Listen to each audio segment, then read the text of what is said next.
શંકર બનવાના છે તે કેવી રીતે સિદ્ધ કર્યું. હમ અને બંધમાં 8મા 9મા ગુણસ્થાનકના ભેદો કેમ કર્યા છે.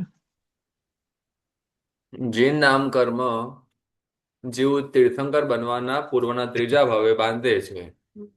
તો આદિનાથ ભગવાનને મહાવીર સ્વામી ભગવાન તીર્થંકર બનશે એવું ત્રીજા ભાવની પહેલા જ, એટલે કે ભગવાનના 27 ભાવમાંથી ત્રીજા ભાવમાં, નહીં કે 25મા ભાવમાં તેમને પહેલેથી જ તે કહી દીધું હતું. તો કેવી રીતે કહ્યું? તો એનો જવાબ છે તીર્થંકર. હા, જવાબ લખો. તીર્થંકર પરમાત્માઓ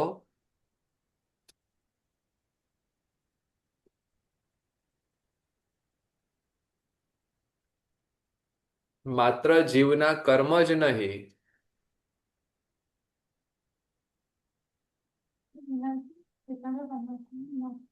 માત્ર જીવના કર્મ જ જીવના જીવના કર્મ જ નહીં, જીવની યોગ્યતા,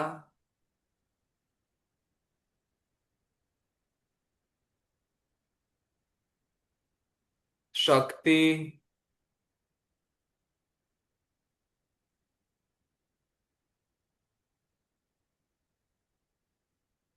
આદિ સર્વ ભાવોને જાણે છે.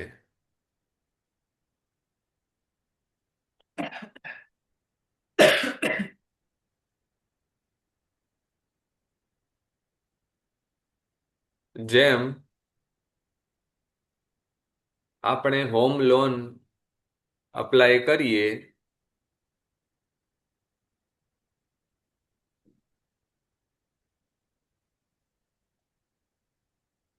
તો લોન કંપની કે બેંક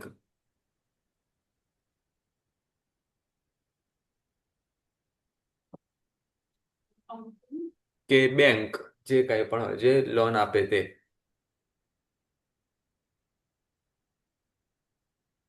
આપણી અનેક રીતે ચકાસણી કરે.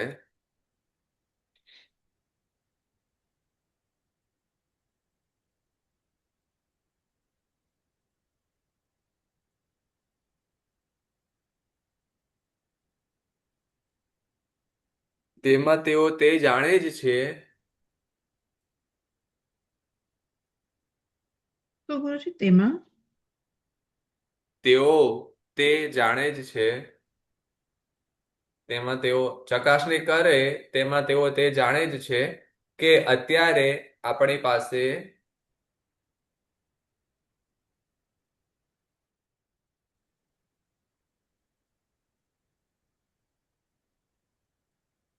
તેઓને ચૂકવવાના પૈસા નથી.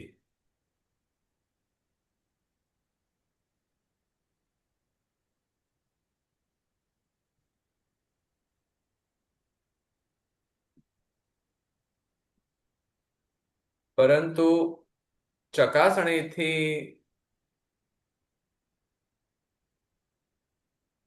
તેઓ વિશ્વાસ સાથે લોન આપે પણ છે. અને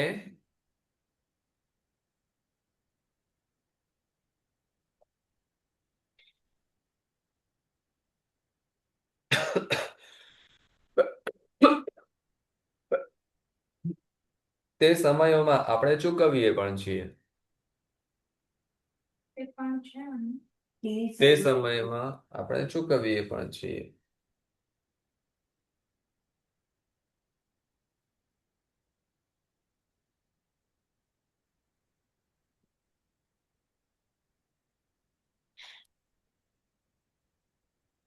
તેમ જીવની યોગ્યતા,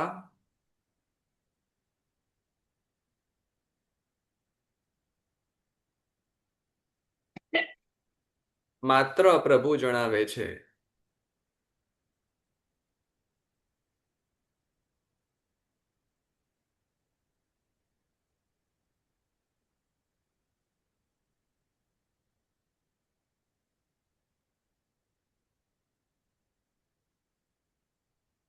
પણ આમ તો ગુરુજી જે થવાનું છે એ તો ફિક્સ જ છે. મેં એટલે એક બીજી સ્ટોરી પણ વચ્ચે ટૂંકમાં કહી હતી અને વિગતવાર શરૂ કરવાનો છું હવે છે શાંતિનાથ ચરિત્ર. મેં આમાં બે એક્ઝામ્પલ આપ્યા હતા. મહાવીર સ્વામી ભગવાનને પણ ભરત મહારાજાએ તમે તીર્થંકર થશો એમ કહીને વંદન કર્યા હતા. અમિત તેજ રાજાને પણ ના, અમિત તેજ રાજાને અ પેલા અમ અ,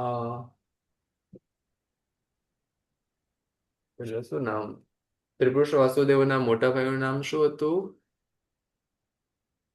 અ બલદેવ. બળદેવ, પણ એમનું નામ અ, ત્રણ નામ હતું. એમાં ત્રણ અક્ષરનું નામ હતું. પહેલો અક્ષર અ હતો અને અનુસ્વાર અચલ. અનુસ્વાર નહીં, અચલ બળદેવ કેવલનાની ભગવંતે અમે તે જ રાજાને કહ્યું હતું કે તમે 16મા તીર્થંકર થવાના છો, શાંતિનાથ થવાના છે એમ એમ કહ્યું હતું. પછી એમણે તો વજ્રાયુધ ચક્રવર્તી થયા હતા ત્યારે પણ સૌધર્મેન્દ્ર પર તેમને કહ્યું કે તમે તીર્થંકર થવાના છો. મેઘરથ રાજાને પણ કહ્યું હતું કે તમે તીર્થંકર થવાના છો. એ તો અનેકો વખત કહ્યું હતું. અને સાથે સાથે તેઓની પાસે અવધિ જ્ઞાન પણ હતું. પણ શાંતિનાથ ભગવાનની વાત કરી, એમને આ વાતની ખબર પડી તેઓ તીર્થંકર થવાના છે. તેઓએ ગર્વ નહીં કર્યો અને મરીચીએ ગર્વ કર્યો. તો બંનેને સંસાર વધ્યો ઘટ્યો એ કેવી રીતે નક્કી થાય? તો કે વધ્યો ઘટ્યો એટલે એમ વધ્યો ઘટ્યો નહીં, ટાઈમ લિમિટ છે એટલે જ રહી.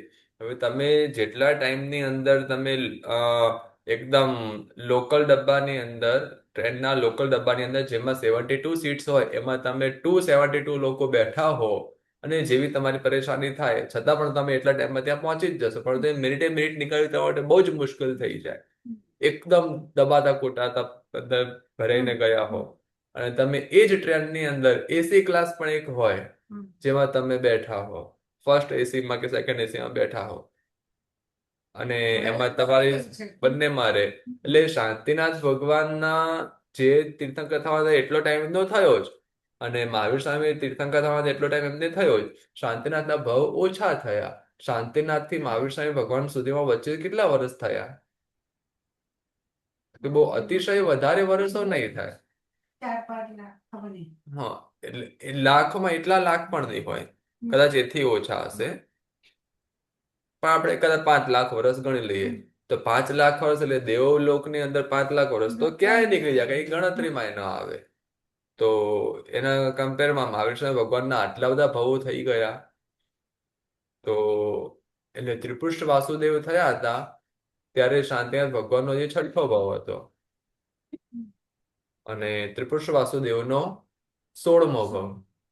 તો 16 હજી શાંતિનાથ ભગવાનને 4 ભાવ થયા 18મો. અને ત્રિપુષ્ટ વાસુ 18મો. 18મો ભાવ હતો. હા, 18મે ભાવ ત્રિપુષ્ટ, 18 ભાવો. એટલે શાંતિનાથ ભગવાનના 4 ભાવ થયા. એના પછી નહીં, 6 ભાવ થયા. 6 ભાવ થયા. જો કે એ તો છેટ શ્રેયાસનાથ ભગવાનના શાસનની વાત છે. શ્રેયાસનાથ ભગવાનના શાસનની અંદર શાંતિનાથ ભગવાન તે પેલા હતા અમિત તેજ રાજા હતા અને એ જ સમયે ત્રિપુર વાસુદેવ શ્રેયાસનાથ ભગવાનના શાસનમાં ત્રિપુર વાસુદેવ થયા હતા. એટલે શ્રેયાસનાથ ભગવાનના શાસનની સુધીમાં મહાવીર સ્વામી ભગવાનનો 18મો ભાવ પહોંચ્યો હતો. ઋષભદેવ ભગવાનના શાસનમાં એમનો 3જો ભાવ હતો. શ્રેયાસનાથ ભગવાનના શાસનમાં એમનો 18મો ભાવ હતો. તો અને શ્રેયાસનાથ ભગવાન એટલે 3 થી 18 ભાવની ટાઈમ લિમિટ જોવા જઈએ તો કેટલા, એટલે લગભગ 15 ભાવ. એટલે ઋષભદેવ થી શ્રેયાસનાથ ભગવાન શાસન સુધીમાં એમના 15 ભાવો થયા અને પછી ત્યાંથી મહાવીર સ્વામી થતા સુધીમાં 9 ભાવ, 9 10 9 ભાવ. એ 18મો 18મો સહિત ગણીએ તો 10, 18મો ન ગણીએ તો 9, એટલે બીજા 9 ભાવ થયા. તો એટલે આટલો સમય એમને લાગ્યો. એમના 9 ભાવ થયા અને આમના 6 જ ભાવ થયા. એ પ્રમાણે પણ ઘણો ફરક પડ્યો. શાંતિનાથ ભગવાનના બધા ભાવ ઉત્તરોત્તર વધારે મોટા મોટા થયા. બધા સુખ સમૃદ્ધિ વાળા થયા. મહાવીર સ્વામી ભગવાનના દેવલોકમાં ઉત્તરોત્તર વૃદ્ધિ થતી ગઈ. પણ શાંતિનાથ ભગવાન તો કેવા કે એક વખત 12મા દેવલોકના ઇન્દ્ર પણ બન્યા, એક વખત 9 ગ્રહ એકમાં 3જા ગ્રહ એકમાં ગયા, એક વખત સર્વાર્થ સિદ્ધિ વિમાનમાં ગયા. એટલે બધામાં સુપીરિયર જ મળે. હા, એટલે 3 ઇન્દ્ર, છેલ્લા 3 દેવભાવ તો એમના ટોપ લેવલના દેવભાવ, કે બંનેમાં 3 ઇન્દ્ર પાડા. ગ્રૈરેક અને અનુત્તર તો અહમ ઇન્દ્ર હોય, એમના માથે ઇન્દ્રના, અને એની પેલા 12મા દેવલોકમાં તો પોતે જ ઇન્દ્ર. એટલે અને એથી લગભગ 5 ભાવ ઇન્દ્રના થયા, 5 કે 6 ભાવ ઇન્દ્રના થયા, આ દેવલોકના થયા. એ 6 ભાવમાંથી 3 ભાવ તો એમના ટોપ લેવલના. અને મહાવીર સ્વામી ભગવાન તો 26મા ભાવમાં દેવ બન્યા, તો પણ એ 10મા દેવલોકના દેવ બન્યા હતા. એથી પહેલા પોતે એક દેવલોક ક્રમે ઉપર ચડ્યા. તો આ બધો જે અંતર છે એ એમના કર્મોના એ ભારેપણાને હલકાપણાને સૂચવતું હતું. શાંતિનાથ ભગવાનમાં બહુ વિશેષતાઓ રહી છે, કારણ કે શાંતિનાથ ભગવાનને છે ને પોતે એમને એવા નિમિત્તોથી જ તેઓ દૂર જ રહેલા છે પહેલેથી. અને સાથે એમની પાસે અવધિ જ્ઞાન હતું, સમ્યક હતું, ધર્મ હતો, બધું હતું, સાથે જ હતું એમ. ક્યારેક કોઈકનું જીવદળ જ એના કર્મ જ એવા હોય કે એ ન ચાહતા પણ એ પાપ ચાલે એવું એટલે કે આ થવાનું જ છે. એક વખત શું છે કે જેને એક વખત તમાકુ ખાધું કે સિગરેટ પી લીધી ને, કે દારૂ પીધો ને, પછી એને આદત પડી શકે. પછી પહેલી વખત એને ખબર છે આ ખરાબ છે, એટલે એનાથી પહેલી વખત જ ન ચાખે, દૂર જ રહે. તો એના માટે બહુ સિમ્પલ થઈ, એને છોડવું મુશ્કેલ ના પડે, કેમ કે એને ચાખતું જ નથી.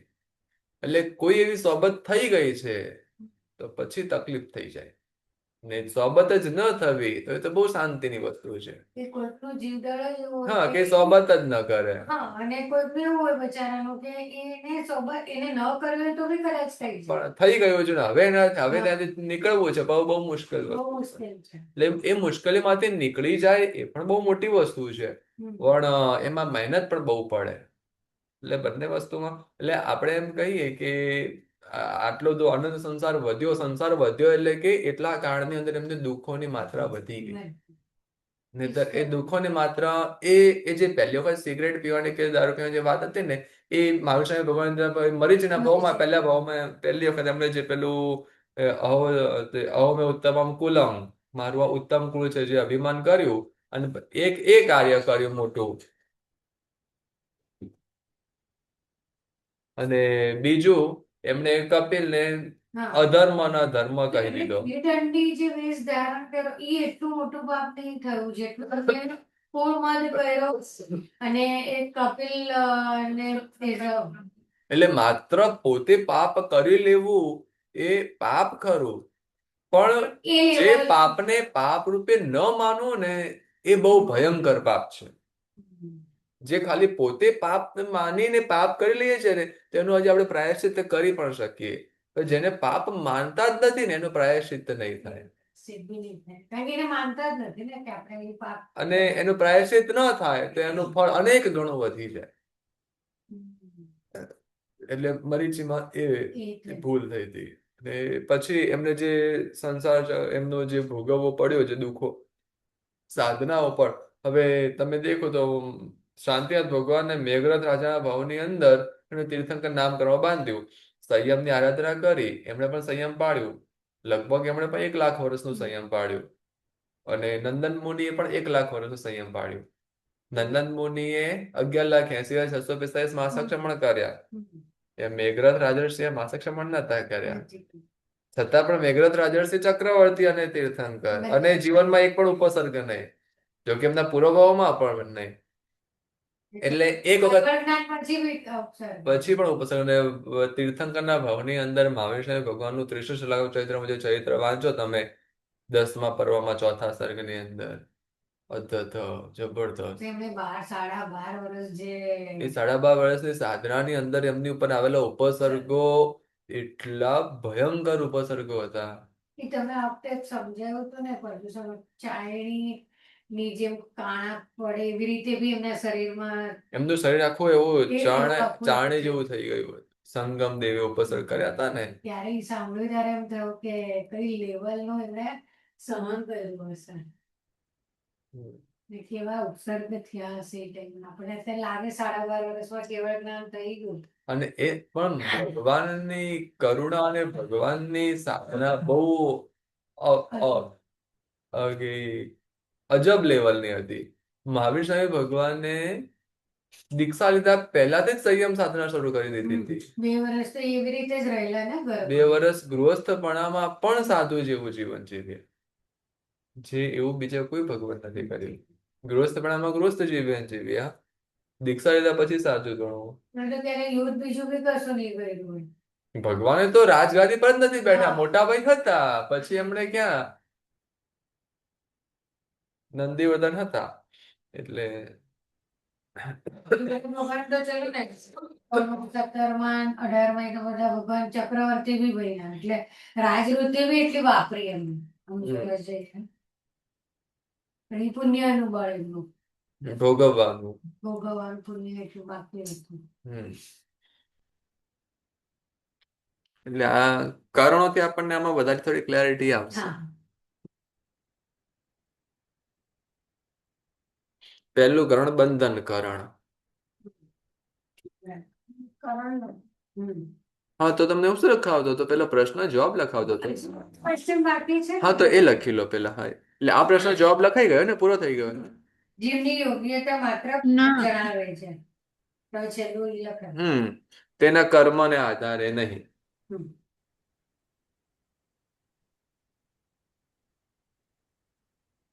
એટલું લખ્યું. એટલે કર્મ જ હોય એવું જરૂર નથી. ક્વેશ્ચન 8મો ને 9મો ગુણસ્થાનો પણ મેં ત્યારે તમને સમજાવ્યું હતું, ત્યારે તમને લખવાનું કીધું હતું, તમે બરાબર નહીં લખ્યું હોય એટલે અત્યારે તમે નથી લખી શકતા. લખો. એ ક્વેશ્ચન શું હતો? અનિવૃત્તિ, 8માં નિવૃત્તિ અને 9માં અનિવૃત્તિકરણ ગુણસ્થાનકના ભાગો કેમ છે? બંધમાં ભાગો કેમ છે? બરાબર ને? જવાબ લખો. જીવના અધ્યવસાય પ્રમાણે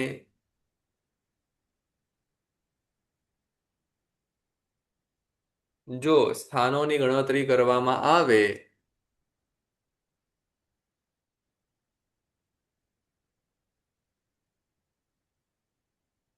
તો બંધમાં પણ અસંખ્ય છે, ઉદયમાં પણ અસંખ્ય છે,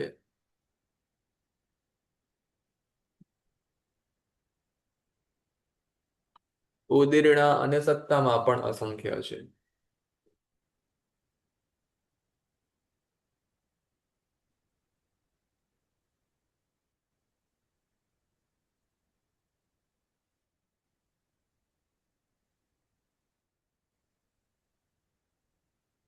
કર્મોની વિચિત્રતા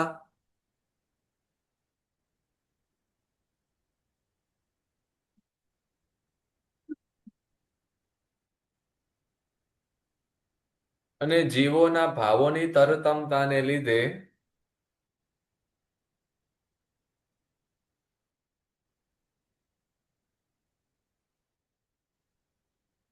જેવા કર્મ બંધાય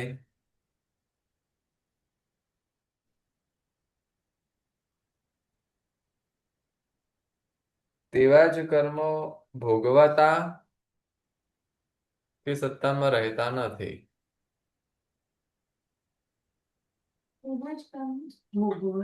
ભોગવાતા કે સત્તામાં રહેતા નથી.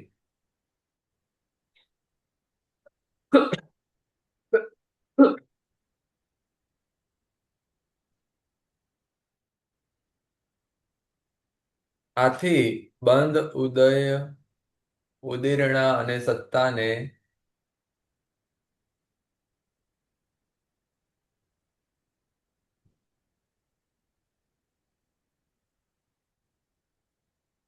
એક સરખી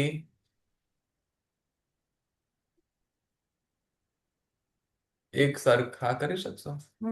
એક સરખા માપદંડથી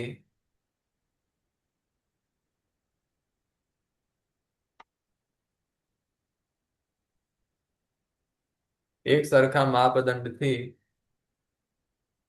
માપવા એ શક્ય નથી.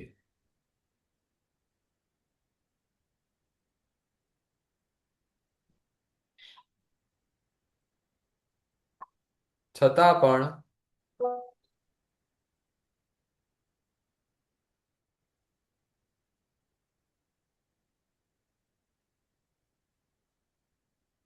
વિશિષ્ટ જ્ઞાની એવા જ્ઞાની ભગવંતોએ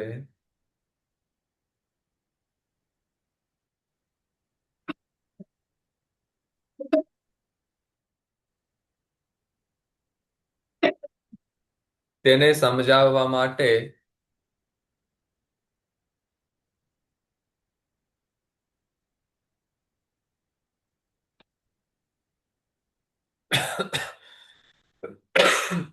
ચૌદ ગુણસ્થાનકો બતાવ્યા છે.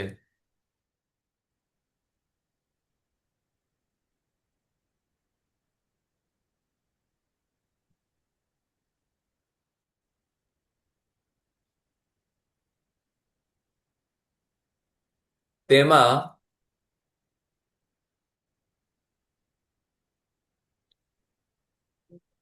જ્યાં માત્ર બંધમાં ફેરફાર છે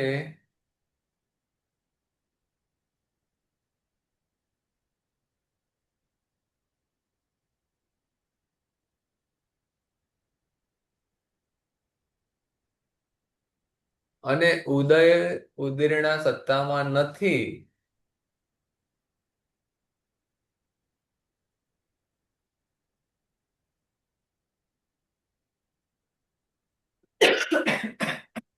તેવા સ્થાનને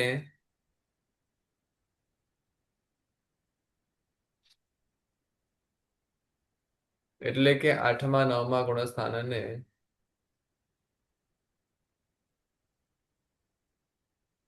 ભાગ કરીને સમજાવ્યા છે.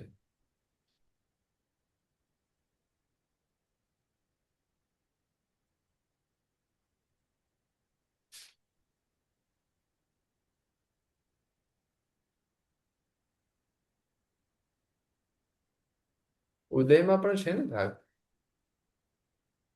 ઉદયમાં નવમા ના 7 ભાગ છે. હા, તો? બે જ ભાગ છે ને. sorry. એમ 7 ભાગ 7 12માં છે ને ભાગ નથી. દ્વિચરમી અને ઉદયમાં નવમામાં છે. નવમામાં છે. નવમામાં આવશે ને ઉદયમાં. ના, 12માં છે દ્વિચરમ હા, દ્વિચરણ સમય ને ચરમ સમય. 12માં અને 13માં તો ઓલું એકદમ અંતે ઓલું 30 પ્રકૃતિ જે ચલી જાય છે. એ 12માનો એ ભાગ નથી, 13માનો ભાગ નથી, 9માના ભાગ છે. પહેલો બીજો ત્રીજો ભાગ છે ને નવમામાં પહેલા ગુણ સ્થાનક આ જાય નવમાના પહેલા ભાગે આ જાય છે બીજા ભાગે આ જાય છે. તો આમાં જાય છે બંધમાં છે ઉદય. ના ગુરુજી, ઉદયમાં નથી. હા, ઉદયમાં નથી, બંધમાં છે. નવના 5 ભાગ આવે છે જેમાં એક ઉતરે છે બંધમાં. ઉદયમાં નથી, ઉદયમાં જ ખાલી સત્તામાં આવે. ઉદયમાં જ.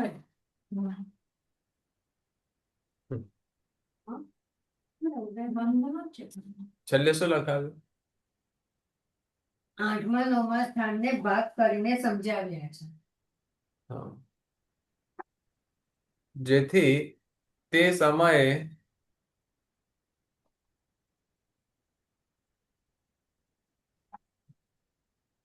ઉદયમાં ફેરફાર નથી તેવી આપણને સમજ રહે.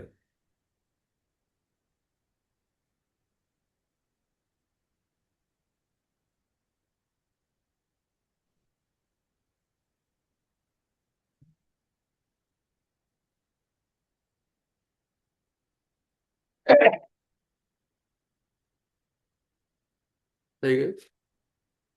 હવે કરો.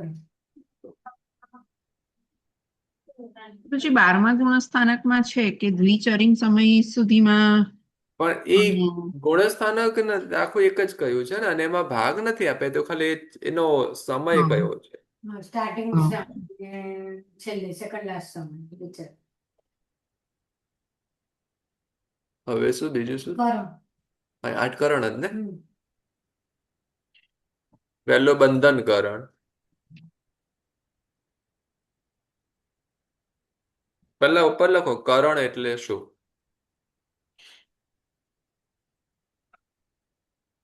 એક મિનિટ ગુરુજી, આ જરાક 24મી ગાથાનું ઉદીરણાનું લખાવી દો ને, પછી આપ કરણ લખાવો ને. ઉદયવાળાનું શું લખું? શું લખવાનું છે ઉદીરણા? એક્ઝામ્પલ આપેલું. શું લખાવાનું છે? નથી લખવાનું. ઉદરીણા 7માંથી 13મા ગુણસ્થાનક સુધી હોય છે એમ ને? એ તો ગાથામાં આવી ગયું.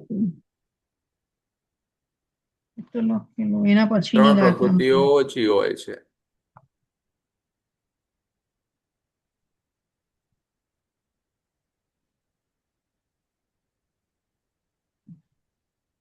ઓકે, અચ્છા. ઉદરીણામાં તમને સવાલો એટલા મળશે નહીં કેમ કે ખૂબ સરળ છે. હા.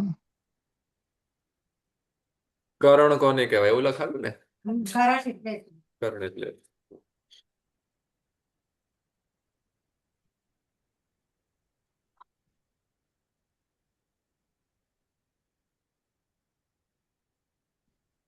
કોઈક એવા ભાવો.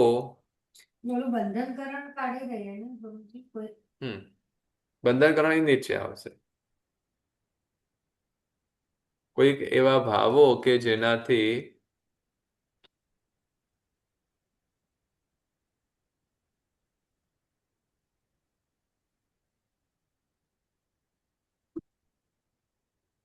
આત્મા ઉપર કર્મ ચોંટે, પરિવર્તન થાય,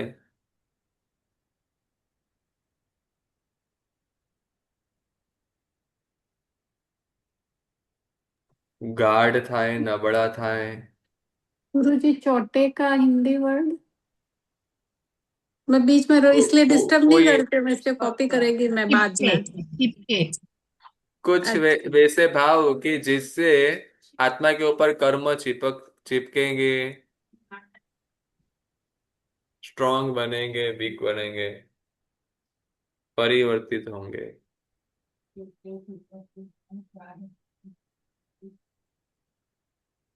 તેવી દરેક પરિસ્થિતિને કરણ કહેવાય છે.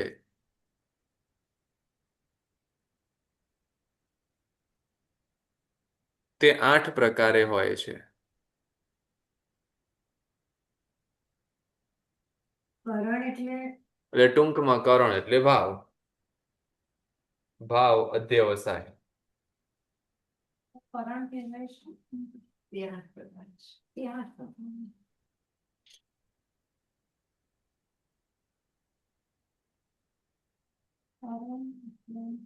ભાવ અધ્યયન.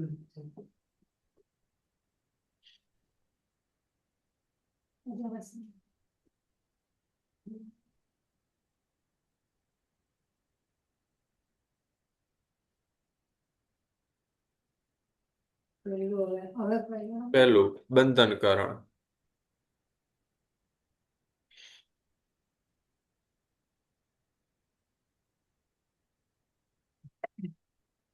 રાગ દ્વેષ વિષય કશાય.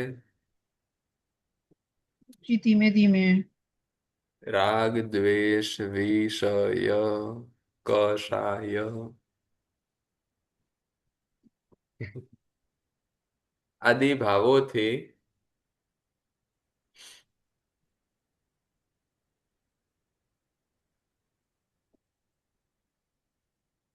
આત્માની આજુબાજુ રહેલા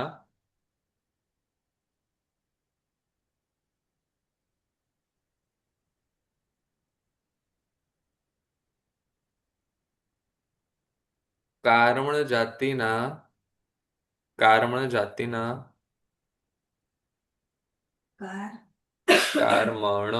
કર્મ જેવું કારમણ જાતિના પૂતગલોને ખેંચીને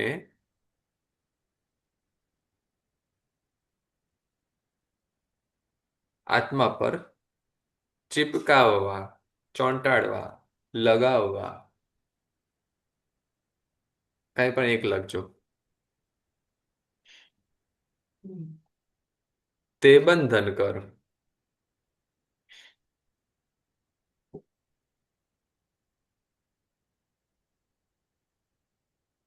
બંધ જેવું બંધ હતા ને? બંધન કરણ એટલે બંધ. બીજું સંક્રમણ કરણ.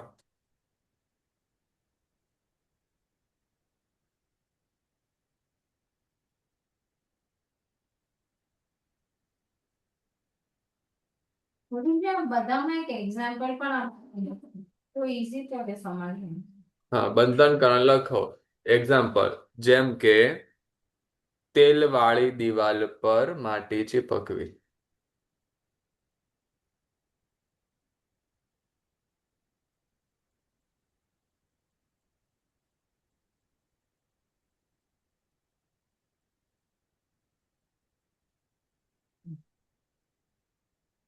સંક્રમણકરણ.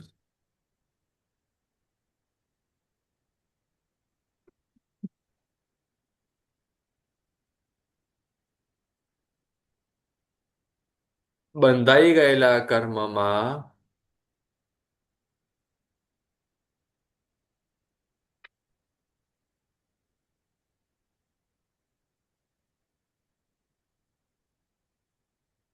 પરિવર્તન થવું તે.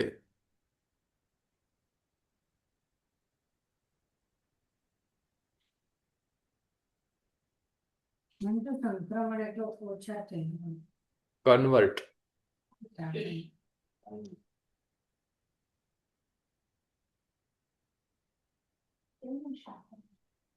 બંધાઈ ગયેલા કર્મોમાં પરિવર્તન થવું તે સંક્રમણ.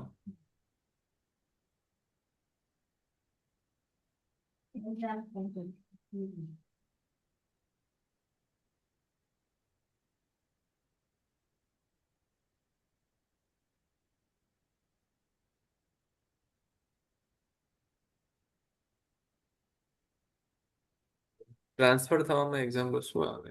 જે આમ શાતા અશાતાનું એક સમજાવેલું એવા આવી જાય છે ફ્રેક્ચર થાય છે. तो जो गुरुजी संक्रमण तो इन्फेक्शन होता है ना. इन्फेक्शन. कन्वर्ट इन्फेक्शन होता है कि क्या होता है? अपना जो अच्छा है वो निकल के बुरा, पूरा जो अच्छा है वो बुरे में कन्वर्ट हो जाएगा, वो इन्फेक्शन हुआ ना. वो संक्रमण यानी कन्वर्ट होना. એમાં સારામાં પણ થાય ને, हाँ, ખરાબ કર્મ સારામાં પણ સંક્રમણ खराब થાય ને. साराમાં પણ થાય અને સારા ખરાબમાં પણ થાય, બંને થાય. હા. નાના વડે એનું 10ના વડે એમ ના થાય. ના, પોતાના સરસ ગલામાં નજીક વાળામાં થાય. એની કેટેગરી કેરીના ઝાડ પર એપલ નહીં ઉગે.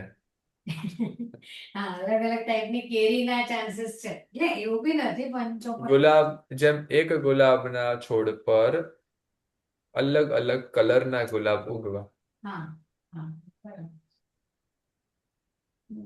તો તે સંક્રમણ પછી કહેવાય. એવું ઇન્જેક્શન આપીને ગુલાબના કલર બદલવા. ગુલાબના છોડ પર રહેલી કળીને ઇન્જેક્શન આપીને કલર બદલવા, તો તે ગુલાબનું સંક્રમણ થયું. લખી દે ને એ example. બોલો ગુરુજી ફરી.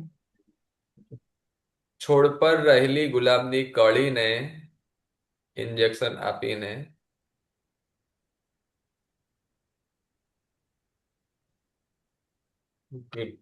ગુલાબનો કલર બદલવો,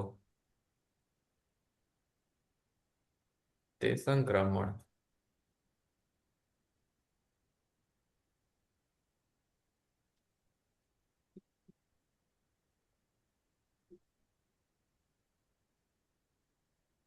એટલે એક જ ગુલાબ હોય અને મલ્ટી કલર વાળું પણ હોય ને, આવી રીતે હોય.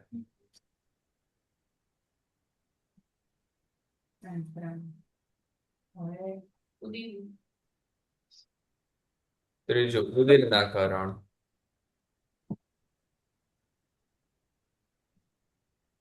એ ઉદાહરણ કેવું ને actually?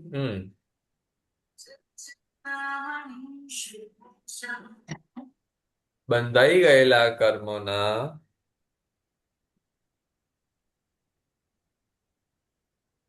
શાંતિકાળમાં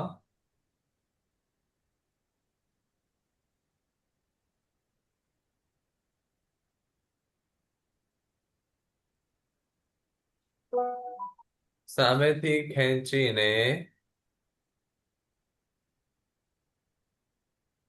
કર્મોને વહેલા ભોગવવા,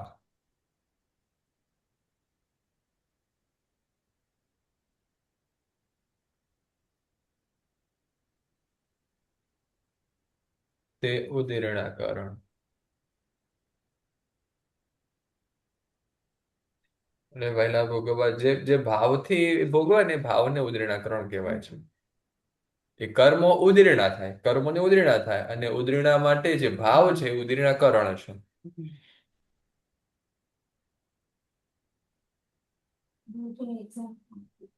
એક્ઝામ્પલ,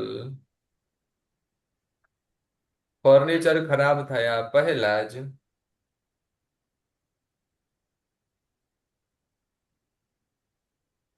કાઢીને નવું લગાવવું, નવું બનાવવું.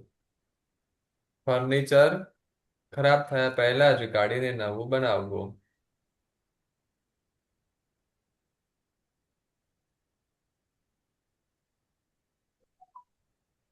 પણ ગુરુજી એકચ્યુઅલી આ ઉદીર્ણાનું એક એક્ઝામ્પલ આમાં લખ્યા કોને આપ એટલે જે બહુ લાંબુ આખું પછી એક એક પેજ નું થશે, સ્ટોરી આવશે એક એક એની. એવી તમને બુક મૂકીને એમાં લખેલી છે. તેમાંથી સ્ટોરીમાંથી તમે ટૂંકમાં કરી શકો તો કરજો, પણ બધી થોડી મોટી મોટી છે સ્ટોરીઓ. એક એક પેજની બધામાં એક એક કારણમાં સ્ટોરીઝ આપે છે. અત્યારે ક્લાસમાં તે ઓનલાઈન કરાવું છું ને તેમાં સાથે શેરિંગમાં છે. ગુરુજી ગુરુજી આ फर्नीचर ફર્નિચર ખરાબ થયા પહેલા જ તેને કાઢી ये શું भाव के કીધું? साथ કાઢીને નવું બનાવવું. તો તે હજી પેલું હજુ નવું બનાવવાનો ટાઈમ નથી થયો, પણ તો પણ તમે ખેંચીને નવું બનાવો છો એમ. તો તે ઉદીર્ણા. જે તમારે કાલે નવું ભોગવવાનું તો તે આજે ભોગવો છો એમ. તો તે ઉદીર્ણા કહેવાય.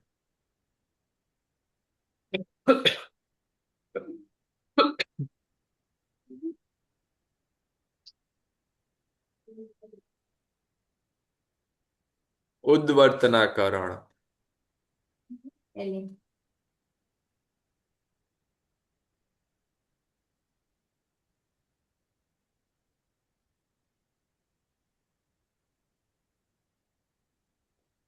सुनीता जी, आप कुछ पूछ रहे थे गुरुजी को, बीच में आवाज कट हो गई. हाँ नहीं इट्स ओके वो क्या मैं फर्नीचर और वो सब मैं सोची भाव के साथ ये निर्जीव वस्तु का ये सब है ना इसके लिए कोई बात नहीं અદ્વ છે, બે રીતે લખાય.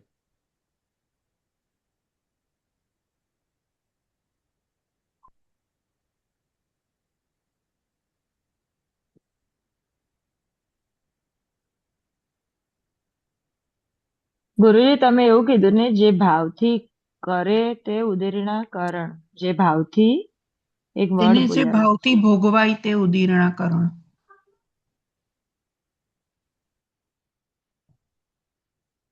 એ કરણ એટલે ભાવ એમ.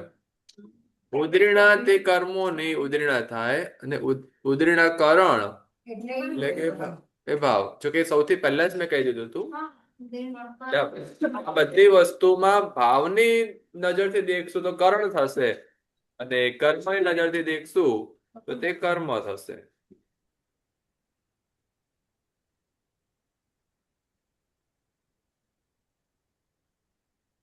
જે કર્મ ભોગવવાનો ટાઈમ છે ને, વહેલો ભોગવવો, એ ભોગવવાની શરૂઆત કરવા પર છે. પણ ભોગવવાના પૂરા થવા પર આ ઉદ્વર્તનાકરણ લાગુ પડે. વહેલા શરૂ કરીને વહેલા પૂરું કરી દેવું એ ઉદ્વર્તનાકરણ. એટલે કે જેટલું છે એક તો વહેલું ભોગવવાનું, અને તેમાં પણ ઓછું ભોગવવાનું. એટલે લખો, બંધાયેલા કર્મોને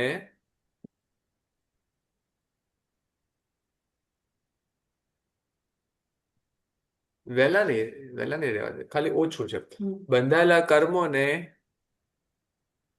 ઓછા સમય સુધી ભોગવીને પૂર્ણ કરવા.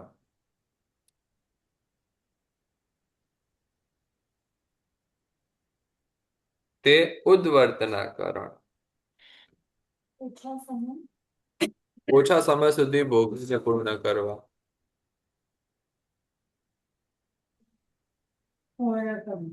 ભોગવવાનું ખરું, પણ જેટલું છે એના કરતા ઓછું ભોગવવાનું. સ્થિતિ ઓછી થઈ જાય, ઇફેક્ટ ઓછી થઈ જાય, ક્વોન્ટિટી બધામાં ઓછું થઈ જાય.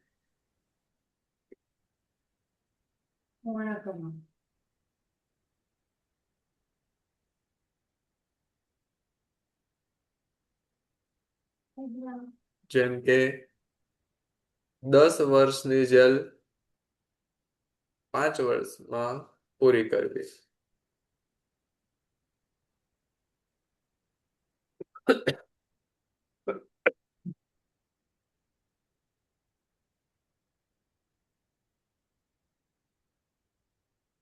અપવર્તનાકરણ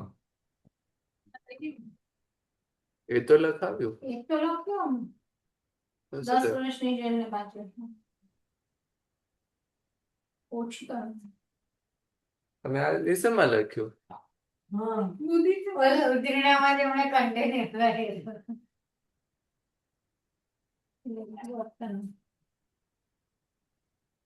અપવર્તનાકરણ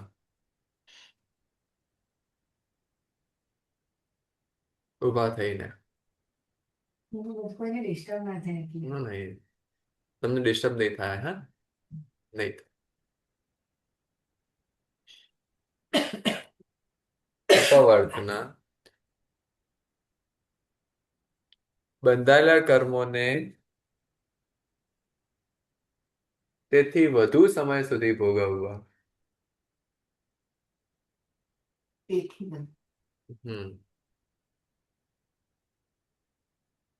ઉદીરણાનું ઓપોઝિટ.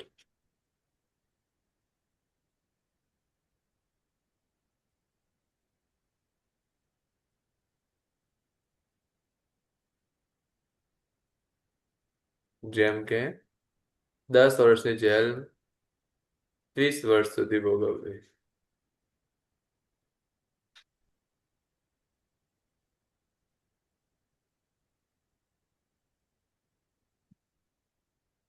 કેવી રીતે 20 વર્ષ થાય? તો કે જેલમાં પુરાયા પછી જપે નહીં તો વધારી દે તો 20 વર્ષ થઈ જાય. અને જેલમાં પુરાયા પછી શાંતિથી પોતે બધું વ્યવસ્થિત વર્તન કરે તો 10 ના 5 પણ થાય, 10 ના 20 પણ થાય.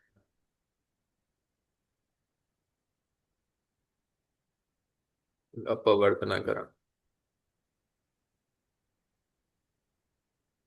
પછી ઉપશમનાકરણ.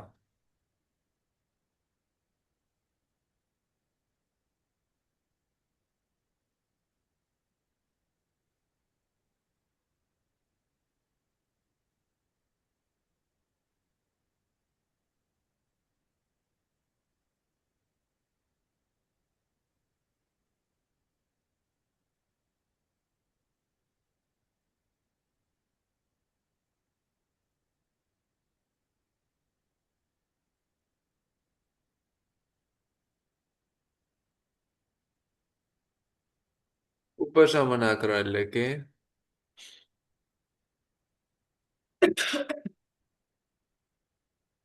આમ તો ઉપશમ એટલે દબાવવું.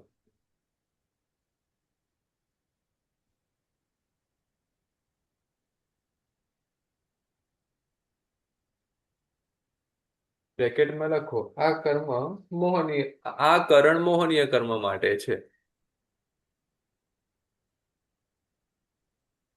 બીજા કર્મને આ કરણ ના લાગુ પડે. કર્મ મોહની કર્મ માટે છે. આ કર્મ નહીં, આ કરણ. આ કરણ મોહનીય કર્મ માટે છે. બીજાને લાગુ.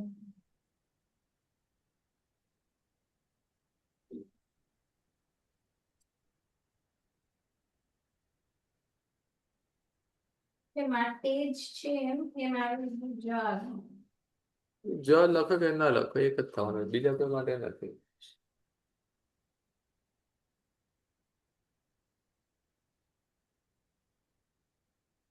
કર્મના ઉદયના સમયમાં ફેરફાર કરીને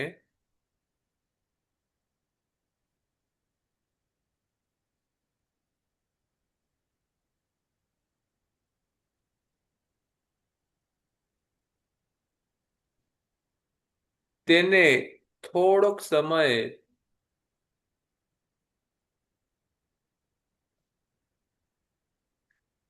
લેટ કરવું.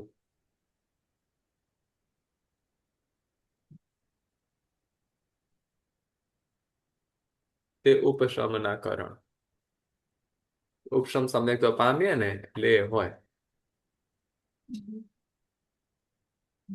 એ થોડોક સમય એટલે કેટલું? તો કે એક અંતર મુહૂર્ત, એટલું બધું લેટ થાય. બીજા કોઈ પણ કર્મ પોતાના સમયથી લેટ ના થાય, ફિક્સ હોય. જાપાનની ટ્રેન કરતા વધારે ટાઈમ પંક્ચ્યુઅલ હોય. મોહનીય કર્મ એક ઇન્ડિયન ટ્રેન ફોલો કરે, થોડુંક લેટ.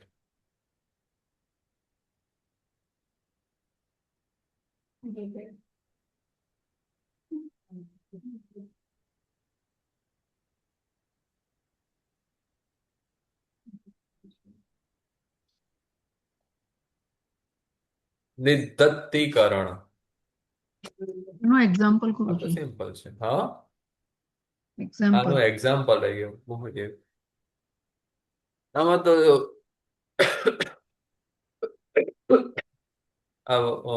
ઉપશમ સમ્યક્ત્વ માટે આ કરણ લાગુ પડે છે. એટલે કીધું ઉપશમ સમ્યક્ત્વ એટલે આ ઉપશમ એ એક્ઝામ્પલ જગ્યાએ રિયાલિટી લખી દીધું આમાં. ઉપશમના કરણમાં ઉપશમ સમ્યક્ત્વ માટે આ કરણ લાગુ પડે છે.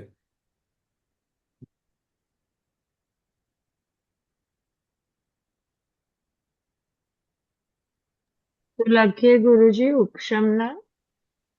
ઉપશમ સમ્યક્ત્વ માટે આ કરણ લાગુ પડે છે.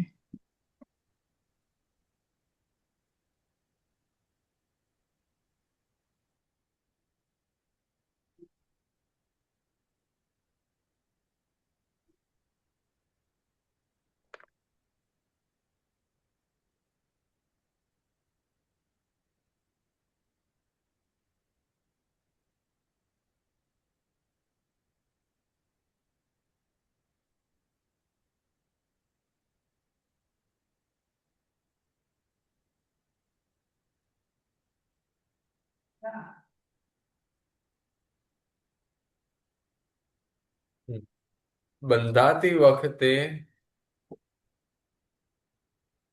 કે બંધાઈ ગયા પછી. ये उपसम का बोल रहे हैं गुरुजी? निधत्तीकरण का बोल रहा हूँ. ओके उपशमना करण का हो गया. ओके आपने लिख लिया. हाँ બંધાતી વખતે કે બંધાઈ ગયા પછી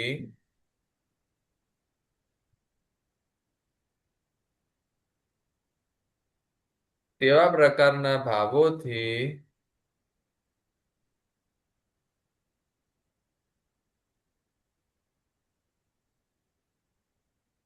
બંધાયેલા તે કર્મોમાં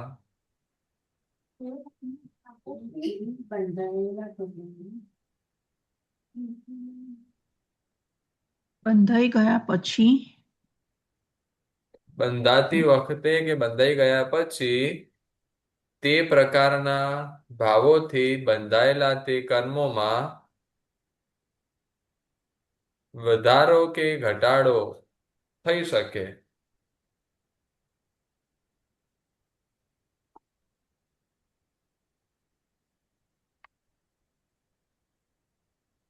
તે સિવાય બીજું કાંઈ ન થઈ શકે.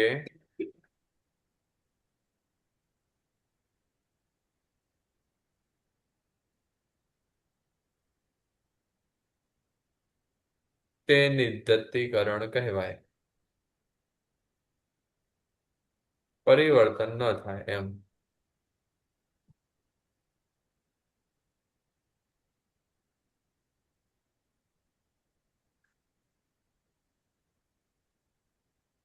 ટાઈમ આગળ પાછળ ન થાય, એ કન્વર્ટ ન થાય, એવું બધું ન થાય, સંક્રમણ ન થાય, ખાલી પ્લસ માઇનસ થાય. હા, પરિવર્તન રસ ઓછો ન થાય. રસ ઓછો થાય, રસ ઓછો થાય. ઓછો અને વધારો થાય, ઘટાડો અને વધારો થાય, એ સિવાય કઈ ન થાય. અને રસનો ઘટાડો વધારો જોઈએ. એટલે કાળનો પણ તો પછી થાય ને. કાળનો રસનો એનો ઘટાડો વધારો થાય, ઘટાડો વધારા સિવાય બીજો કઈ ન થાય. ઘટાડો વધારો એક થાય. પછી આમાં એક્ઝામ્પલ શું આવશે?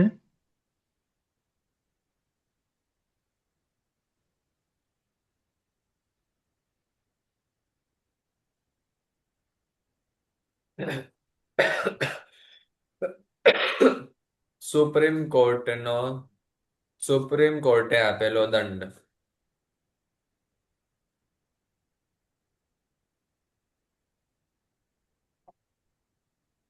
સુપ્રીમ કોર્ટે આપેલો દંડ જેમ બીજી કોર્ટ ન બદલી શકે તેમ.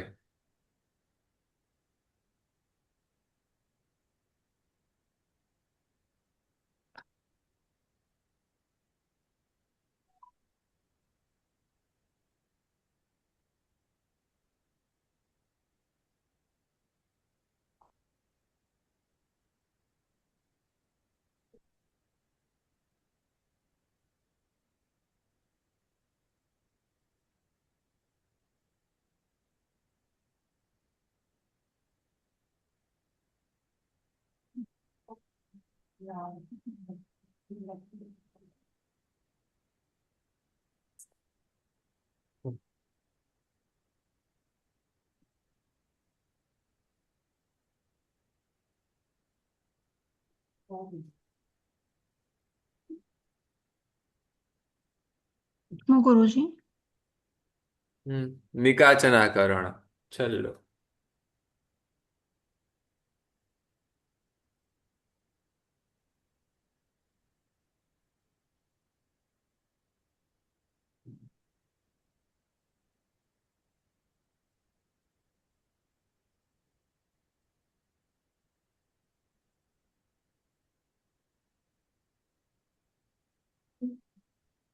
નિકાચનાકરણ.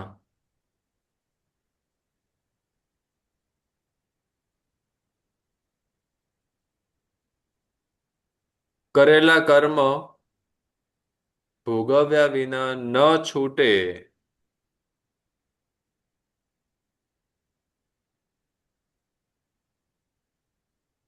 તે નિકાચનાકરણની તાકાત છે. છૂટે.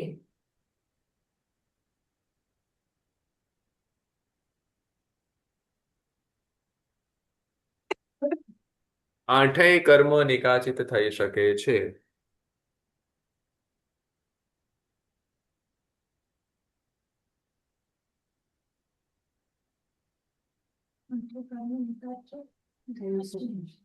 નિકાચિત થઈ શકે છે.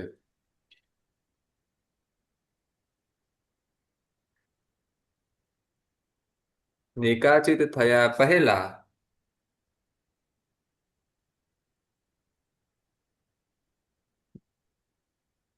આયુષ્ય કર્મને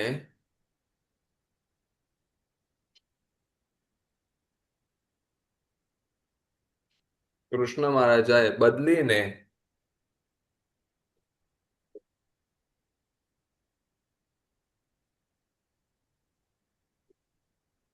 સાતમી માંથી ત્રીજી નરક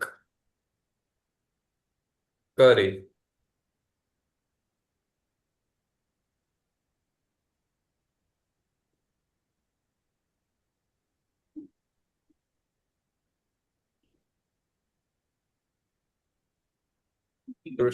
નિકાચિત થયા પહેલા કૃષ્ણ મહારાજાએ આયુષ્ય કર્મને બદલીને સાતમી માંથી ત્રીજી નરક કરી અને નિકાચિત થયા પછી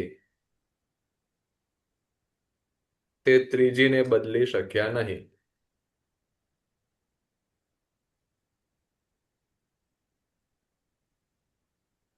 મહાવીર સ્વામી ભગવાને ગોત્ર કર્મ નિકાચિત કર્યું હતું. કૃષ્ણ મહારાજે આયુષ્ય કર્મ નિકાચિત કર્યું હતું. આપણે કયું કર્મ નિકાચિત કર્યું હશે?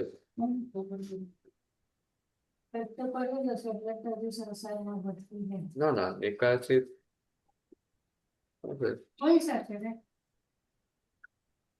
કુળ અભિમાન કરીને મરીચીએ નીચ ગોત્ર કર્મ નિકાચિત કર્યું હતું.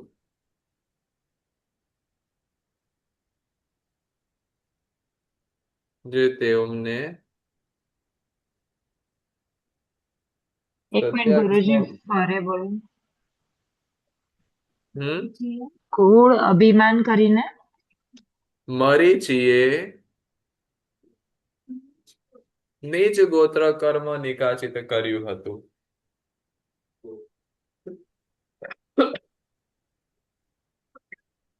તે તેમને 27માં ભાવ સુધી નડ્યું હતું.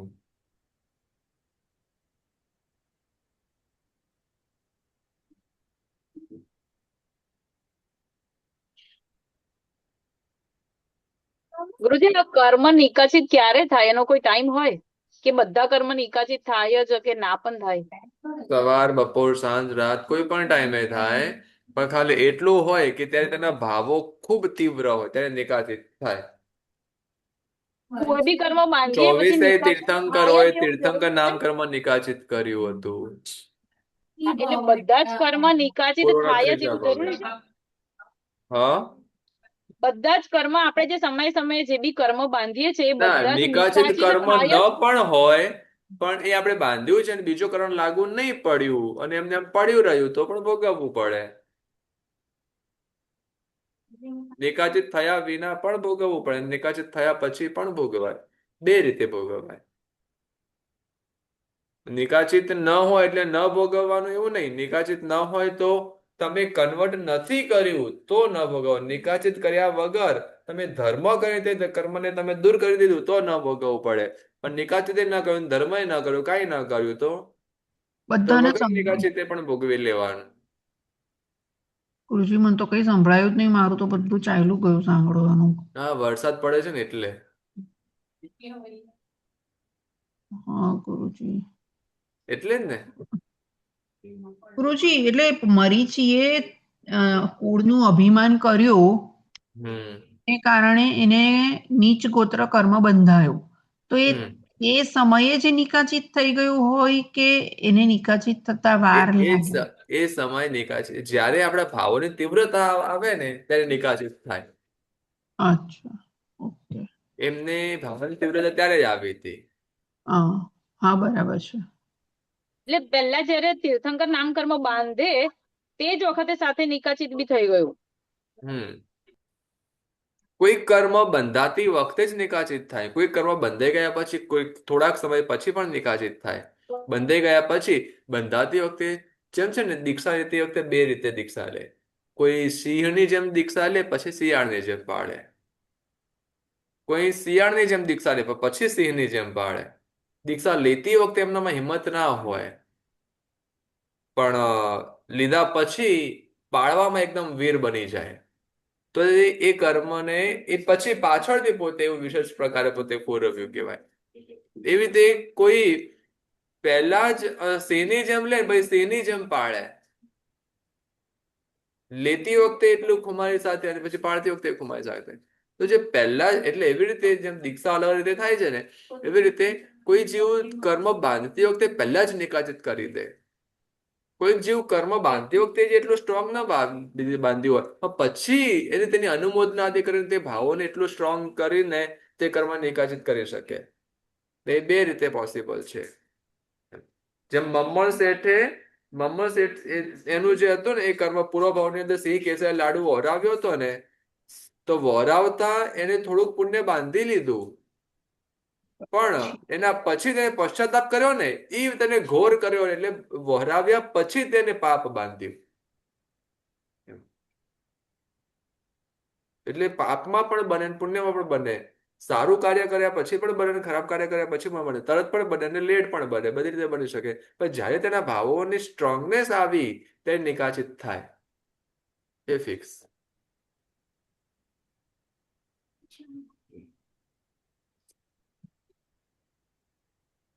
એટલે જ્ઞાની જ જાણી શકે ને કયું કર્મ નિકાચિત છે કે કયું કર્મ નથી? એ જ્ઞાની જ જાણી શકે. તમે જાણીને કહેજો અમને. હા,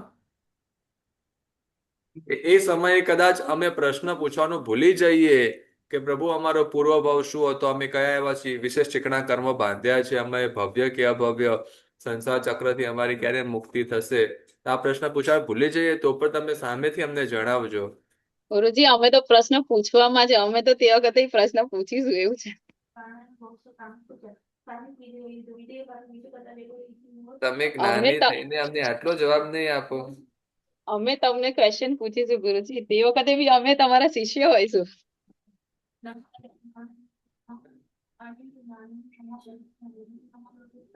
ગુરુજી આ 3 દિવસ નહીં થાય ને, પહેલા 3 દિવસ ગાથા પછી થશે ને? બીજો કરવો કે ના? પહેલા 3 દિવસ નહીં થાય. હમ બધા જ સૂત્રો ને ગુરુજી? હા, ગુરુજી એ તો આજે અત્યારથી ચાલુ બધા જ થઈ સૂત્રો ગયું ને 3 પૂરી દિવસ નહીં મઠથી. થાય. હોળીના પહેલા 3 દિવસ, આજે નહીં, પરમ દિવસ. ગુરુજી અસજ્જય કાળ 1.5 દિવસ પહેલા ચાલુ થઈ જાય ને. 12 દિવસનો અસજ્જય કાળ બધા સૂત્ર માટે નથી, થોડાક સૂત્રો માટે હોય છે. તો આ સૂત્ર થઈ શકે.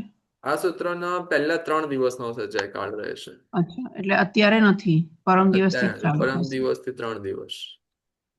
અચ્છા, તત્વાર્થ તારીખ પ્રમાણે 28 તત્વાર્થ લગભગ 12 દિવસ. 12 દિવસ. 12 દિવસ નહીં થશે. એ 12 દિવસ, દોઢ અને 9. અને નવ સ્મરણ પણ નહીં થશે.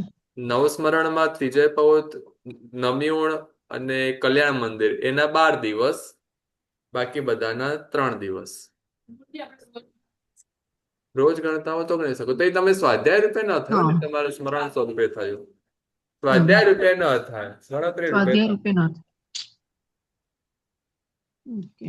ગુરુજી, કેમ એ પાર્શ્વનાથ પરમાત્માનું છે એટલે? ના, એવું નથી. નમ્યુણ પછી? પાર્શ્વનાથ ભગવાનનું. હા, પાછું હા, ભગવાન છે. ત્રિજય પૌત 170 જિનેશ્વર ભગવંતનું છે.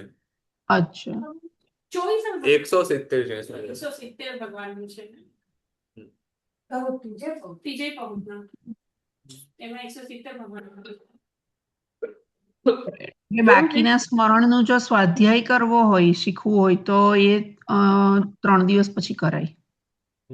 આજે કરાય એટલે પરમ દિવસ થઈ ગઈ.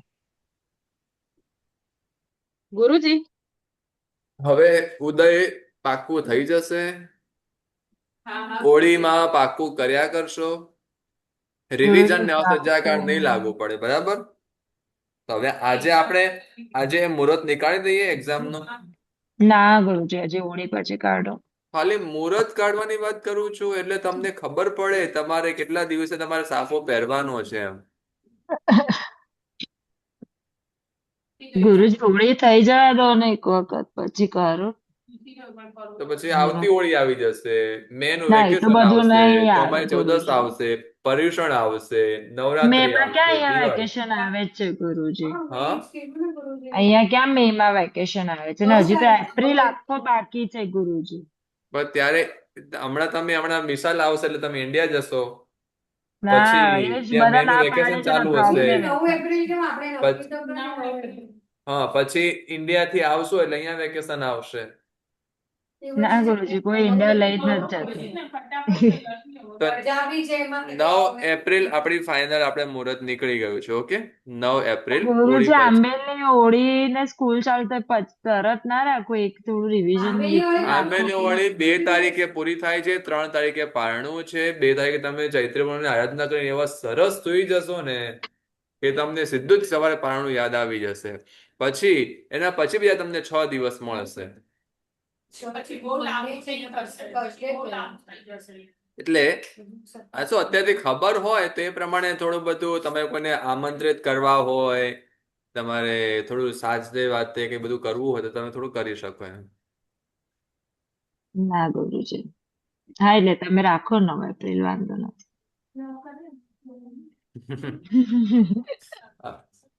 વધારે જણાનું કેવું આવી ગયું એટલે હવે શું કરીએ. ના ના, આ તો ગુરુજી તમારે કરવું છે તો તમે 9 એપ્રિલ કરી જ દેજો, એમાં બધાની રાની છું. પ્રિયંકાબેન ને જે નહીં આવડે એમને ડબલ વખત બધું જે ગુરુજી, હું તો બધું શીખવાનું છે. લખીને જ કરું છું, એટલે મારા માટે ઓપ્શન એવું કોઈ પણ પ્રોબ્લેમ નથી. હું બધું જ લખીને કરું છું, પણ ખાલી આ કિડ્સ ઘરે હોય ને એટલે ટાઈમ થોડોક બધું ડિસ્ટર્બ થઈ જાય છે તો જ્યારે મોકલી દો કરવું ને હોય. બીજાના ઘરે. બીજાના ઘરે કેટલા મોકલે? બીજાના ઘરે મોકલીને પાછા તો લાવવા પડે ને ગુરુજી. એક બેગ સાથે મોકલી દેવાના. એવી તો અત્યારે કોઈ ના રાખે ગુરુજી.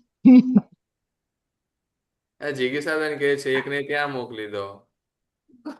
એવી તો ગુરુજી 1-2 દિવસ ભાઈ જ્યાં જવા જોઈએ ને, જ્યાં એના ફ્રેન્ડ જાય ત્યાં જાય. એ બિચારાના ઘરે જઈને શું કરે? સિટી માર્ટમાં જ છે. ગુરુજી રાસ નહીં લેતા. હવે પેલું પહેલી નવપદના પ્રવચનનો ફ્લાયર આવી ગયું તમને. ગુરુજી સિદ્ધિ મને આ દાયક સિદ્ધ 24મી ચક્ર. ગાથામાં ગુરુજી આ ઉદીરણાવાળી 24મી ગાથામાં જે છે ને કે આ ઉદીરણા 3 પ્રકૃતિઓથી ન્યૂન જાણવી એટલે શું મને નથી એટલે સમજ ટોટલ પડતી. જેટલી સંખ્યા છે ને તમે એમાં દેખશો ને ટોટલ એમાં 3 ઓછી ગણવાની. 3 ઓછી કેવી રીતે ગણવાની? વેદનીય, આહારક, ક્ષીણદ્દી અને મનુષ્ય એવી રીતે આવે છે એટલે મને ન સમજાય. મનુષ્ય આયુષ્ય ને થતા છે. પ્રણામ ગુરુજી. 3 પ્રકૃતિઓથી ન્યૂન એટલે શું મને નથી ખબર પડતી 3 હજુ. પ્રકૃતિઓ ઓછી ગણવાની એમાં. 3 પ્રકૃતિ એટલે કઈ 3 પ્રકૃતિ ગુરુજી? પહેલા તો 3 કીધું 4 થાય છે. વેદનીય, આહારક દ્વિક, ક્ષીણદ્દી ત્રિક અને મનુષ્ય આયુષ્ય 4 થાય છે. નથી 4 થતી, એમાંથી પેલી તો ત્યાં નીકળતી જ હતી, એનું નામ ખાલી લખેલું છે. નહીં નીકળનારી 3 પ્રકૃતિઓ જ લખી છે એમાં. કઈ પ્રકૃતિ નીકળતી હતી ગુરુજી? મને તો કેમ ખબર નથી પડતી, સમજ જ નથી પડતી મને તો. પ્રણામ. હમ. ક્યાં નીકળતી હતી ગુરુજી? જો 1 મિનિટ, આ ચાર્ટ દેખો. આમાં અહીંયા અપ્રમતમાં કેટલી લખી 76 અને અપૂર્વકરણમાં 72. હવે આમાંથી 3 ઓછી કરે તો કેટલી થાય? શેમાંથી 3 ઓછી કરું? આ તો 76 માંથી 3 ઓછી કરીએ તો, તો 73 થાય. અને 72 માંથી 3 ઓછી કરીએ તો 69. આ ઉદય 69. છે, હા, આ ઉદયરેણા. આ કેટલી છે? 73. આ કેટલી છે? 69. આ રીતે બધામાં 3 ઓછી ગણવાની. જુઓ અહીંયા આ જેટલી સંખ્યા આપી છે ને એમાં હા. આ 3 ઓછી છે. અહીંયા ઓકે. 39 લખી, અહીંયા 42 છે. હમ. બે બધામાં વેદનીય અને 3 ઓછી. મનુષ્ય આયુષ્ય, 2 વેદનીય અને મનુષ્ય આયુષ્ય એ તો એક્સ્ટ્રા છે.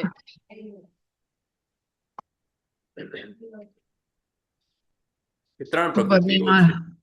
બધીમાં મારે તો 3 ઓછી. સમજવું પડશે ગુરુજી, મને તો લોચો જ લાગે છે. આ સંખ્યા જે આમાં 3 કઈ ઓછી છે? તો કે 2 વેદનીય અને કે બેને કયા? હા. એક મનુષ્ય આયુષ્ય, એ 3 પ્રકૃતિ ઓછી છે. બાકી તમે જે પ્રકૃતિ બોલે ને એ તો ઓલરેડી આ અપ્રમત્તે નીકળતી જ હતી. આહારક દ્વિક અને ક્ષીણદ્દી ત્રિક. જો અહીંયા પ્રમતમાં કેટલી લખી? અહીંયા 81, ઉદરીણામાં, અને ઉદયમાં પણ 81. એટલે હા. 1 થી 6 ગુણોત્સનક તો ઉદય ઉદરીણા સેમ. 7મા હા. ગુણોત્સનક થી 13મા ગુણોત્સનક સુધીમાં 3 પ્રકૃતિ ઓછી સમજવાની. બસ, ક્ષીણદ્દી બાકી ત્રિક સેમ. અને આહારક. ઓકે. એ તો ઓલરેડી નીકળતી હતી ઉદયમાંથી. ઓકે. હા, ગુરુજી, સમજ પડી. બોલો જી. એવું પૂછવું હતું કે ચૈત્રી પૂનમના દિવસે આંબીલ અને ઉપવાસ બંને જેને આવતું હોય તો એ આંબીલ આગળથી કરી શકે, એક આંબીલ આગળ પહેલા સ્ટાર્ટ કરી શકે, હા, થઈ શકે કે એને પાછળ કરવું, એવું કે પાછળ કરવું જોઈએ કે આગળ બી થઈ શકે એક આંબીલ પહેલા? એટલે શાનું આંબિલ આવતું હોય? એક ઓળી બી હોય, નવપદની ઓળી હોય એટલે છેલ્લા દિવસે આંબીલ બી હોય અને ચૈત્રી પૂનમનો ઉપવાસ બી હોય તો ના, પછી એ નવપદની ઓળીમાં તમે ના કરી શકો. વર્ધમાન તપની ઓળી હોય તો કરી શકો. નવપદની ઓકે, ઓળીમાં તો તમારું એ આંબિલ ચાલી જાય, પાછળથી પણ નહીં, આગળથી પણ નહીં, પછી આંબિલ ના થાય. આંબીલ કરવાનું જ નહીં, ના, ખાલી એની એની વિધિ ક્રિયા જ જે હોય એ કરવાની. દિવસની એ પછી કરી લેવાની બંને. હા, ખાલી ક્રિયા કરી લેવાની બસ. ઓકે. પ્રણામ. પ્રણામ ગુરુજી. ગુરુજી સર્વમંગલ નહીં કર્યું આપે? નહીં કર્યું ને. કદાચ નથી ગાયમાં. સર્વમંગલ માંગલ્યમ સર્વકલ્યાણકારણમ પ્રધાનમ સર્વધર્માણામ જૈનમ જયતિ શાસનમ. પ્રણામ ગુરુજી. પ્રણામ ગુરુજી, શાતામાં રહેજો. તમારી જો ગુરુજી મંગળ બુધવારથી મળીશું. ગુરુજી ટાઈમ શું હશે શાનો? આ પ્રવચનનો? પ્રવચનનો 10:15 થી 11:15. ઓકે. આવતીકાલથી પ્રવચન ચાલુ થઈ જશે. હા, કાલથી ચાલુ થશે ને હોળી આ સ્થાનક વાસી. સ્થાનિક વાસીને આવતીકાલે એટલે. ઓકે. તો ગુરુજી આપ આમ થોડી પ્રવચન સ્થાનક વર્તમાં આપો છો. અરે પણ મને કીધું હવે શું કરીએ. તો હવે એટલે અમારે આવવાનું અરિયન પદ 2 વાર લેશું. હા ઓકે. એ તો અરિયન હા સીધે તે લઈ લેશું. નવે પદ તપ પદ નથી બાકી રહી જાય છે ને તો આ વખતે એક દિવસ વહેલું એડવાન્સમાં ચાલીશું એમ સમજવાનું. કે છેલ્લે ચૈત્રી પૂનમ આવશે તો તપ પદ નું રહી જશે ને. હા તો તપત કાલે લઈ લો ને ગુરુજી એના કરતા, કારણ કે પેલા દિવસ પ્રમાણે થોડું ખબર પડે. ભાઈ એવું એ આ લોકોનો પહેલો દિવસ જ એ થોડી લોકોનો પહેલો દિવસ છે પાછો. અને હા આપણે ઓકે આજે સમજીને કાલે કરી શકીએ એમ પણ થાય ને એક દિવસ વહેલા સમજ્યો તો સારું. સારું. પ્રણામ. પ્રણામ પ્રણામ. કરું.